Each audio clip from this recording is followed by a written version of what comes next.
Estamos de volta aqui para falar sobre produção agrícola, produção da cana-de-açúcar, que teve um crescimento, bateu recorde, a produção de açúcar e de etanol no centro-sul do país. E para falar um pouco sobre isso, sobre o etanol em si, enfim, sobre a nossa economia verde, está com a gente o diretor técnico da única União da Indústria da Cana-de-Açúcar, senhor Antônio de Pádua Rodrigues. Senhor Antônio de Pádua, muito obrigado por atender o nosso convite. Bom dia para o senhor. Bom dia, eu que agradeço, é uma satisfação falar com vocês. Em áudio e vídeo, hein? Se quiser acompanhar em vídeo a entrevista, entra aí no nosso canal no YouTube, youtube.com/Rádio Bandeirantes Oficial. Pois não, Cláudio Humberto, abra os trabalhos aqui no Gente, Cláudio. Muito bom dia, mas eu prefiro que você faça isso, né? Porque afinal de contas a gente recebe aqui um convidado bastante ilustre e você é o comandante da festa aí, Agostinho. Opa, então vamos lá. Então deixa eu me aprontar aqui, deixa eu me ajeitar. Senhor Antônio de Pádua Rodrigues, nossa economia vem de um período bem delicado por problemas internos, claramente, brasileiros, mas também pelos efeitos da economia mundial, né? Ninguém desconhece que o mundo vive um problema sério, inflação em países em que a inflação era algo distante, né? Esses países estão enfrentando problemas de inflação, afetados também pelo conflito da Ucrânia com a Rússia, mas a nossa produção agrícola sempre mantém uma produção, uma atividade importante e vem já de longa data. Vem de longa data sendo responsável pelo crescimento, pela manutenção da nossa economia aquecida. Como é que está a produção da cana-de-açúcar, que melhorou bastante na segunda quinzena do mês passado, não foi isso? Foi isso mesmo, a primeira quinzena que nós tivemos uma boa moagem, foi agora a segunda quinzena de julho. Praticamente nós processamos 49 milhões de toneladas de cana, com uma qualidade da matéria-prima também muito boa. Nós tivemos baixa produção do início da safra até a primeira quinzena de junho, de abril até a primeira quinzena de junho, mas essa quinzena, de fato, conseguimos aí produzir mais de 3 milhões de toneladas de açúcar e mais de 2 milhões de litros de etanol, com uma participação também muito importante do etanol de milho, né? O etanol de milho também veio para ficar, e hoje, de toda a oferta de etanol que nós estamos produzindo aqui no Brasil, 10% já tem como origem o etanol oriundo da matéria-prima do milho, né?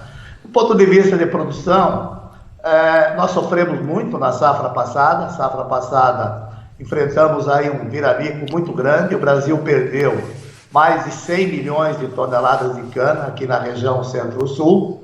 Tivemos 3 geadas no mês de julho do ano passado e depois ainda um mês de setembro muito seco, com muito fogo criminoso em nossos canaviais.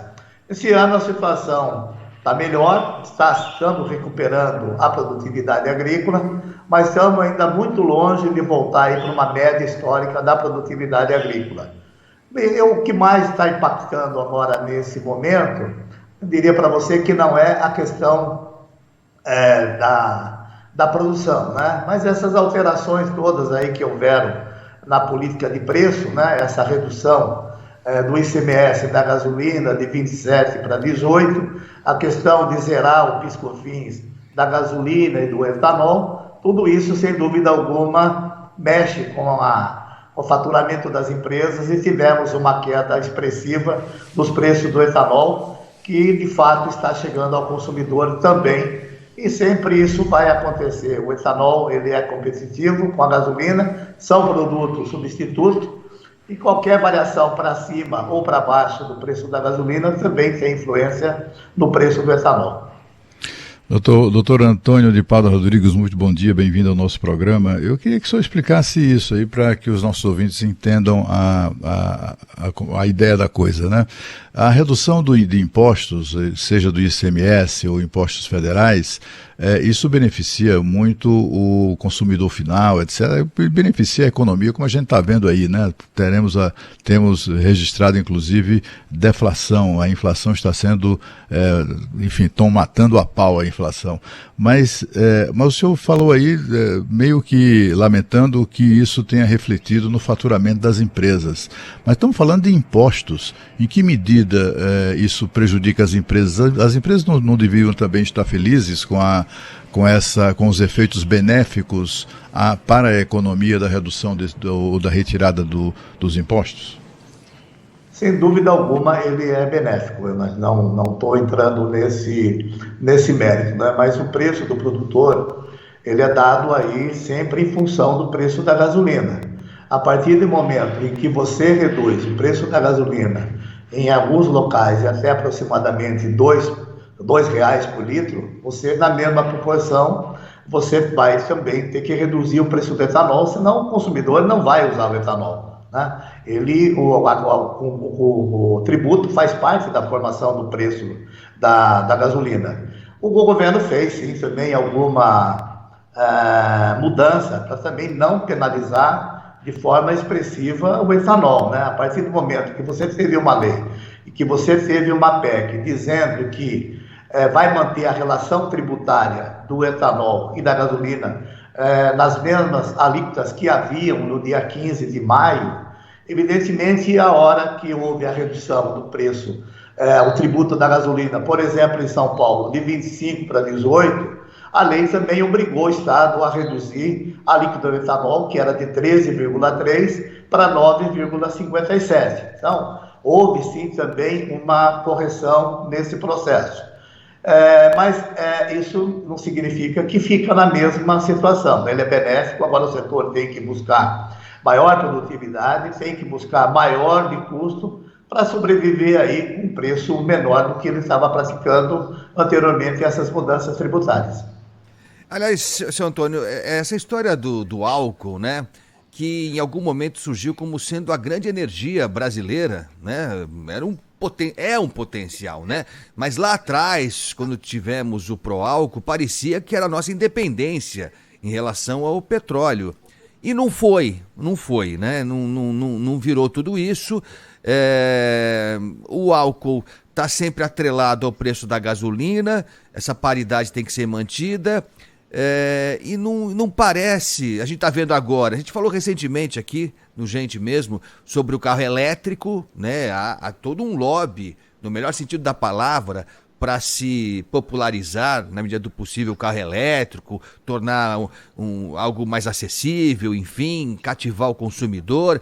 Quer dizer, o álcool, ele vai ficar como sendo só uma possibilidade que não deu certo, seu Antônio? Não, ele deu certo. Nós temos hoje uma participação muito importante na matriz de combustível dos veículos leves a nível do Brasil, né? Quando você vê que toda a gasolina brasileira ela contém 27% de etanol anidro, né? Nós estamos dizendo hoje aí que nós ofertamos e misturamos na gasolina aí mais de 10 bilhões de litros da gasolina pura.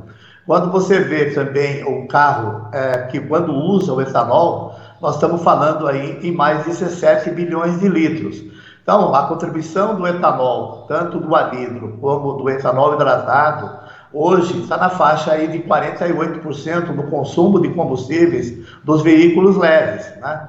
Sempre haverá uma participação. Essa participação pode crescer e deve crescer e vai crescer? Eu tenho certeza absoluta que sim, né? Quando o governo implanta o programa RenovaBio, né, e traz uma nova remuneração ao setor, que é o valor do CBio, que leva as empresas a melhorarem a sua produtividade e reduzirem os seus custos de produção, a meta que nós temos para 2030 é ultrapassar 50 bilhões de litros. Nunca nós vamos substituir integralmente a gasolina, mas com certeza o share de mercado do etanol até 2030 ele vai crescer em relação ao que nós temos hoje. Quando você coloca bem que se discute a questão do carro elétrico, eu acho que tem que discutir também a questão da sustentabilidade. Qual é a origem dessa energia, né? Se essa energia era sustentável ou não é sustentável. O uso do etanol no carro híbrido, que é um carro que vai ser um combustível líquido, mas que também tem um motor elétrico, ele é imbatível, né? O etanol, nesse sentido da sustentabilidade, nenhum país do mundo, nenhum país tem condições que o Brasil tem da questão da sustentabilidade e da manutenção do etanol. O que precisa sempre, sem dúvida alguma, é você manter previsibilidade nas políticas públicas, né? Quando você faz um investimento numa usina, né, e no canabial, você precisa de 25 anos para amortizar esse investimento. Então, o setor sabe conviver com geada, com seca, com chuva, tudo isso, seja no Nordeste, seja aqui na região Centro-Sul, mas precisa também ter uma previsibilidade de longo prazo para que retome o investimento e para que haja expansão. Nós podemos crescer 10, 15 bilhões de litros de etanol só no crescimento vertical, sem desmatar, sem crescer a área plantada, simplesmente com a tecnologia que já existe e que está vindo. O etanol de segunda geração já é uma realidade, já estamos produzindo, é o único lugar do mundo que se produz etanol de segunda geração a partir da palha e do bagaço. Nós já temos empresas produzindo o biogás para fazer cogeração de energia e colocar na rede. Nós já temos empresas já produzindo o biometano para substituir o óleo diesel, que é um importante custo de produção da lavoura. Então, isso tudo está acontecendo e vai continuar crescendo e acontecendo devido à sustentabilidade desse produto. Doutor Antônio de Pádua, o senhor falou uma coisa aí que de fato é importante a gente destacar.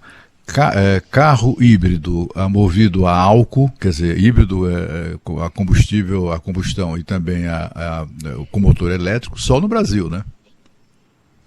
Eu acho que ainda está havendo uma campanha, né? Eu acho que não vai deixar de ser também uma oportunidade de países como a Índia, né, que é um grande produtor de cana, que tem uma dependência muito grande da importação do petróleo, tem uma matriz suja, né? Nós estamos vendo já também a Argentina se mobilizando, a única tem um trabalho muito grande, a indústria automobilística brasileira, né? Você vê tanto a Fiat como a Volkswagen, com todos eles, estão de mão atada, né? Precisando e querem manter a questão aí do carro híbrido. Você imagina se não mantém essa estrutura... A Toyota já tem, né? A Toyota aqui no Brasil já produz motores a álcool e motor híbrido, né? Isso vai ser uma realidade e já é uma realidade. Agora, doutor Antônio, o senhor mencionou en passant aí no início da entrevista a questão do álcool a partir do milho, né? Álcool de milho. Eu já li que o álcool de milho é altamente poluente, é sujo e é caro. Eu queria que o senhor nos desse, o senhor que é diretor técnico da União da Indústria da Cana-de-Açúcar e Bioenergia, nos desse nos explicasse melhor isso. Quer dizer, esse álcool de milho veio para ficar ou isso é uma invenção, digamos assim, é uma tentativa de incorporar aos hábitos e costumes do Brasil uma coisa que é norte-americana, marcadamente norte-americana? Porque quem produz álcool a partir de milho são os Estados Unidos, né? Qual a avaliação que o senhor faz? Porque assim, eu sou de uma região, assim como o senhor, que respeita e admira a produção do álcool a partir da cana. Milho é uma coisa meio estranha, assim, eu queria que o senhor nos falasse sobre isso, até nos tranquilizasse, eventualmente. Eu conheço bem, eu sei que você é de Alagoas, eu tenho muitos amigos em Alagoas. Aliás, trabalhei no Plano Açúcar, onde em Alagoas, no município de Rio Largo, tinha uma grande estação experimental de cana-de-açúcar, que era conduzida pelo Dr. Jarbas Oiticica, que já faleceu, que é um grande amigo, né? Eu diria que veio para ficar. Ele veio para ficar. Hoje o Brasil já produz mais de 10% de toda a oferta de etanol. Nós estamos produzindo 4,5 bilhões de litros já. Eles têm uma meta para chegar aí em torno aí de 10 bilhões no ano de 2030. A qualidade do etanol de milho é exatamente igual à qualidade do etanol de cana, não tem nenhuma diferença. Ele compete, né? Nós dois temos a mesma especificação do etanol, para se vender como carburante, para entregar para as distribuidoras de combustíveis. E ele é competitivo, sim, ele é competitivo tanto do ponto de vista da sustentabilidade, né? É diferente do etanol de milho dos Estados Unidos, que você consome óleo diesel para gerar energia. Não é o que acontece com o nosso etanol de milho aqui no Brasil. Eles têm todo os subprodutos, resíduos. E o etanol de milho, ele não vive só apenas do etanol aqui no Brasil. Aonde está a produção do etanol de milho? Está onde você tem um grande mercado do DDG, que é uma comida, um alimento altamente nutritivo para os animais, né? Então, eles têm uma renda também muito forte com a produção do DDG. Eles também fazem cogeração de energia aqui no Brasil, com cavaco, com palha também. E também eles produzem o óleo vegetal. Então, eles são, sim, de fato, competitivos. Qual é a maior dificuldade hoje do etanol de milho? É que ele produz muito próximo da produção de milho e também aonde você tem muita pecuária. E, às vezes, o maior problema deles é a logística, né? Porque a grande produção ela está concentrada no Mato Grosso, está concentrada em Goiás e agora também está indo para o Mato Grosso do Sul, onde tem muita matéria-prima. E ele veio, de fato, ele é positivo, veio para mim, né? Ele não é concorrente com o etanol da cana-de-açúcar, mas ele é um complemento ao etanol da cana-de-açúcar. Para você ter uma ideia, até o principal produtor de etanol de milho, que é a FS, que fica no Mato Grosso, também faz parte dos associados da Única, que predominantemente é etanol de cana. Então, nós acreditamos que ele veio sim para ficar e vai se manter uma grande contribuição. E hoje, quando você vê que o Centro-Sul tem um período de safra que vai de abril a novembro, quando você vê que a região Norte e Nordeste tem um período aí que vai de setembro a março, e quando você vê que a produção de etanol de milho vai 12 meses só para manutenção, hoje nós temos uma oferta de etanol praticamente o ano inteiro para atender aí o consumidor brasileiro. Nós estamos conversando aqui no Jornal Gente com o diretor técnico da Única União da Indústria da Cana-de-Açúcar e Bioenergia, senhor Antônio de Pádua Rodrigues. Senhor Antônio, no começo da nossa conversa, o senhor falou, até lamentando, enfim, essa redução que houve no preço do etanol, porque, lógico, isso implica no faturamento das usinas e também nessa falta de previsibilidade, se eu entendi bem no que o senhor falou, porque as usinas fazem investimentos contando com um valor que depois teve essa alteração em função da manobra feita pelo governo. Muita gente critica a interferência do presidente na Petrobras, mas enfim, nós que consumimos, nós que tentamos encher o nosso tanque, o tanque do nosso carro, agradecemos de forma muito efusiva toda essa redução, que a gente não sabe até quando vai, né? A gente não sabe até quando vai. Depende do mercado externo, mas depende também da decisão interna do governo. E há quem diga que isso deve ter uma sobrevida até o final do ano e depois no ano que vem, sabe Deus como será todo esse mercado do combustível. O setor, o senhor trabalha com que projeção para o ano que vem em relação ao preço do etanol? E quais foram as consequências dessa redução do preço? Houve demissão, houve usina que parou de produzir, enfim, qual é o quadro de momento e qual é a projeção que o senhor faz? Olha, nós tivemos uma grande conquista nessa redução dos tributos, né?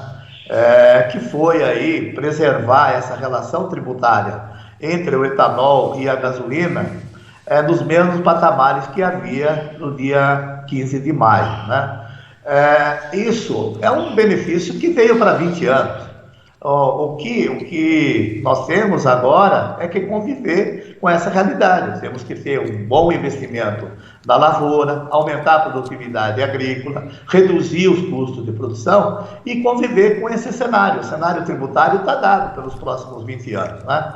A questão do petróleo e a questão da taxa de câmbio, eu acredito que hoje o setor também sabe e aprendeu a conviver com essa volatilidade do preço da gasolina e do petróleo no mercado internacional. Nós temos que saber conviver, nossas equipes, nossas inteligências de mercado, tem que saber conviver com o preço da gasolina na alta ou na baixa, em função das variações do preço do petróleo. Então, eu diria para você que veio uma situação que, a princípio, ela pode ter sido negativa no primeiro momento, porque as empresas todas estavam preparadas para um cenário de preço que teve que abaixar por conta da alteração tributária. Mas isso não significa que não estamos preparados para conviver com isso. Nós estamos preparados para conviver com isso, né? O que precisa agora é manter, se de fato vai se manter por 20 anos essa relação tributária, que é o caso do ICMS, né? Que foi enquadrado a gasolina aí como um bem aí que não pode passar de 17% ou 18% o tributo. Mas também houve uma redução proporcional ao tributo do etanol hidratado. Em todos os estados que tinha diferença, também houve uma garantia muito grande para o setor. Não é que qualquer estado vai aumentar as alíquotas tributárias de hoje para amanhã, nem da gasolina, nem do etanol, vai se manter, evidentemente, o que está aí hoje em vigência. Então, ela é positiva, sim, ela é positiva para o consumidor, muito positiva. Estamos sofrendo ainda por conta dos preços do diesel, nós somos grandes consumidores do diesel, o diesel ainda ele está num patamar que não veio ainda para a realidade, porque ele tem uma formação de preço diferente do tributo da gasolina, mas que também agora já houve 2 reduções aí pela Petrobras.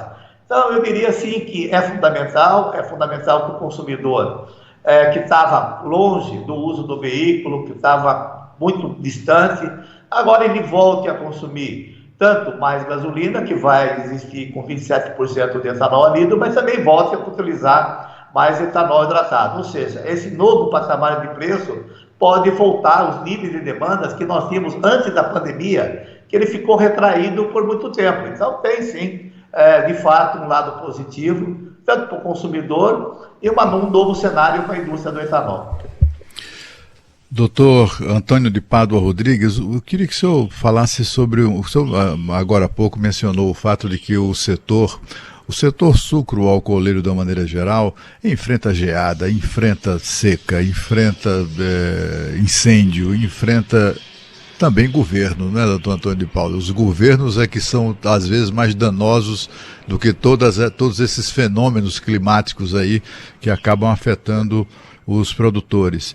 Eu queria que o senhor definisse como estão as relações assim, entre o setor sucroenergético com o atual governo, a decisão do governo, na qual o governo jogou muito peso político, de acabar com a intermediação, ou pelo menos dispensar os produtores da obrigatoriedade da intermediação das distribuidoras para vender os seus produtos a quem o comercializa diretamente ao consumidor. Enfim, eu queria que o Agostinho falou agora há pouco, falou das interferências do atual presidente na Petrobras. Agostinho, o ex-presidente Lula fazia reuniões com a diretoria da Petrobras. Interferência também, né? Mas só que naquela época ninguém falava nisso. Não, eu só citei eram porque... outros tempos. Mudanças na presidência da Petrobras, como aconteceram recentemente, acho que não há registro. Eu não estou nem condenando, nem defendendo, mas interferência sempre houve, né? Sempre houve. Mas assim, o que eu queria saber do doutor Antônio de Pádua Rodrigues é exatamente, de Pádua Rodrigues, é exatamente isso. Como estão hoje essas relações? Porque esse governo, quando o governo atrapalha muito, né? Sobretudo o setor sucroenergético, em razão de todas essas contingências aí, inclusive aí, tributárias e tal. Eu queria que o senhor fizesse uma avaliação desse relacionamento do setor hoje com o governo federal. Ok, o que você comenta, de fato, se fizer uma avaliação aí de um passado recente, né? Você vê que nós tivemos o início do Proálcool em 74, depois nós tivemos o primeiro veículo a etanol em 78. Aí houve uma expansão muito grande, tanto na venda de veículos como na oferta de etanol. Aí vem em 1985, há uma deflação do preço do petróleo. O programa do álcool ele acaba como política pública, mas a produção do etanol nunca acabou. Aí veio um segundo momento, né, que foi 90, o início do governo Collor, onde ele fez toda a liberação, fechou o IAA, e o produtor que não exportava açúcar, mas que exportava açúcar era o governo, nós exportávamos naquele momento 1 milhão de toneladas de açúcar e hoje estamos exportando mais de 30 milhões de toneladas de açúcar. Então foi uma grande alteração do setor ir para mercado. Logo em seguida, né, inventaram que nós devíamos usar o GNV. Aí faz aquele grande contrato com a Bolívia, né, e agora então todo mundo vai botar GNV nos seus veículos. Também não deu em nada, né? Foi uma outra mudança momentânea e pontual na regra do jogo. Depois veio, sem dúvida alguma, o carro flex, 2003, janeiro de 2004. Ele começa efetivamente. O Brasil, que produzia até aquele momento 300 milhões de toneladas de cana, ele passa para 600 milhões de toneladas de cana, o que nós demoramos 500 anos para chegar em 300 milhões de toneladas de cana. Nós dobramos ela em 5 anos, aí vem tudo isso. Aí vem 2008, vem a crise financeira mundial, onde há um congelamento de preço da gasolina aqui no Brasil, de 2008 a 2014, os nossos custos continuaram aumentando, o preço da gasolina se manteve estável na bomba, e nós fomos se endividando, muitas empresas entrando em recuperação industrial, recuperação da tua dívida, muitas empresas fecharam, mais de 100 unidades pararam, e a produção de álcool parou e voltou a estabilizar. Não crescemos mais. Aí vem agora um outro programa, que é um programa de Estado, que é um programa do RenovaBio, que ele tem, sim, as suas metas, as suas origens, em função de Paris, né, do acordo, onde você tem previsão, você tem previsibilidade. Eu diria para você que, se mantido esse cenário, né, do que está aí hoje, né, as regras estão todas aí, prontas, não tem muito mais o que discutir. Já tem uma decisão da questão aí do PIS e COFINS, tem já uma relação tributária no etanol hidratado, vai ter uma transparência e uma previsibilidade na política de formação de preço da gasolina. Tem tudo para voltar. Quando você fala da venda direta, né, do etanol, ela também está em prática desde novembro de 21, né? Hoje, provavelmente, as vendas diretas é uma alternativa do produtor, cada um age como acha melhor, mas ainda ela não decolou, ela ainda não passou de 1% das vendas totais. Vai existir venda direta? Vai existir. Aonde? Aonde você tem uma competição com a distribuidora, basicamente em função da logística. Uma vez que o tributo que um paga, o outro também vai pagar nas mesmas condições, né? Então, vamos ver como é que vai se comportar esse mercado, como é que as empresas vão se estruturar, como é que as empresas vão se preparar também para ter uma entrega direta aos postos de revenda. E aí vai ter uma competição entre o produtor que quer fazer a venda direta e a distribuidora, basicamente em função da logística, da entrega desse produto, uma vez que é a única variável onde pode haver uma competição e se os tributos são os mesmos. A única nunca se posicionou contra a venda direta, o que nós não concordávamos e o governo acabou acertando, eu que não vou fazer a venda direta, eu não tenho que arcar com 100% do tributo. Hoje o tributo do PIS/COFINS, ele é compartilhado entre o produtor e uma distribuidora, são 13 centavos do produtor e 11 centavos da distribuidora, e o governo sabiamente atendeu e fez o seguinte: quem quiser fazer a venda direta vai ser responsável por 24 centavos do recolhimento de PIS e COFINS. Quem não vai fazer, continua com 13 centavos do produtor e 11 centavos da distribuidora. Então, é uma alternativa, está aprovada, está em mercado e depende aí dessa competição entre o produtor que quer fazer a venda direta e a distribuidora. O relacionamento, eu diria para você que está positivo, né? Apesar de todas essas mudanças que houveram,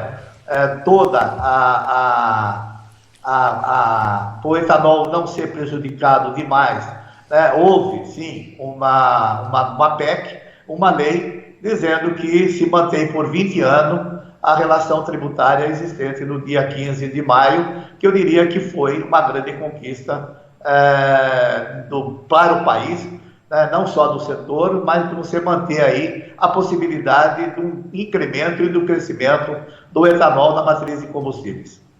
Seu Antônio de Pádua Rodrigues, diretor técnico da União da Indústria da Cana-de-Açúcar e Bioenergia. O senhor fez um histórico aí, né? Lá de trás, os avanços, os retrocessos, enfim, até o momento. Agora, qual é o passo seguinte, hein? O senhor falou do etanol do milho, que já é uma realidade. Eu estava lendo aqui que parece que a próxima meta a ser alcançada, e já está bem próximo disso, pelo que eu estava lendo, é o hidrogênio e a eletricidade a partir do etanol. É isso mesmo? É isso mesmo, exatamente. Você tem aí muita coisa ainda a ser desenvolvida, tanto do ponto de vista da atividade agrícola, como do ponto de vista do veículo da mesma área cultivada. Então, do ponto de vista da produção, também existe todo esse processo. Existe todo esse desenvolvimento, né, que nem eu comentei, da questão da expansão do etanol de segunda geração. Né? Você não usar somente o bagaço para fazer cogeração de energia e gerar energia para fazer açúcar e etanol. Hoje nós temos aí, basicamente, um grande número, mais de 140 unidades aqui da região Centro-Sul, elas produzem energia e colocam para o mercado, né? No mercado livre ou no mercado de leilão. E tem um potencial muito grande para expandir mais 120 unidades hoje, basicamente aqui na região Centro-Sul. Tem a questão já da grande produção que está havendo de biogás, né? Nós temos duas plantas já em plena produção de biogás, temos estudos também na área de biometano para substituir o óleo diesel. Então, tudo isso vem aí para quê? Para você diversificar ainda mais os produtos de origem da cana-de-açúcar, você ser muito mais competitivo e ter um mix de receita muito diferente do que nós tivemos no passado, que era depender. Primeiro era do açúcar, depois veio a dependência do etanol, depois veio a dependência da energia, agora veio também essas outras alternativas de subproduto. Então o setor está integrado com a indústria automobilística no desenvolvimento e na implantação aí do mercado, no futuro, né? Do futuro dos biocombustíveis, o futuro da sustentabilidade e o futuro da mobilidade, com várias alternativas hoje em estudo pela AEA, a agência da área automobilística, pelas grandes montadoras aqui no Brasil. Como eu lhe falei, os grandes interessados em manter não só a produção a nível de Brasil, como crescer, mas manter também todas as estruturas que tem hoje de autopeça, de 5 peças, das empresas que produzem complementos para a indústria automobilística, manter toda essa estrutura. E para manter toda essa estrutura, você vai ter que manter aí o carro como ele é hoje, com a questão do carro híbrido, né, na mistura aí do combustível líquido com a energia. Perfeito. Seu Antônio de Pádua Rodrigues, diretor técnico da União da Indústria da Cana-de-Açúcar e Bioenergia. Foi um prazer tê-lo aqui conosco. Até uma próxima e bom final de semana para o senhor. Eu que agradeço e um feliz ao Dia de Paz a vocês e a todos os seus ouvintes. É isso aí. Muito obrigado, doutor Antônio de Pádua Rodrigues. Um prazer tê-lo conosco aqui. Muito esclarecedora a sua entrevista, viu? Muito obrigado mesmo. Eu que agradeço, Cláudio e Agostinho. Parabéns aí pelo programa de vocês. Muito obrigado. Agora são 8h55,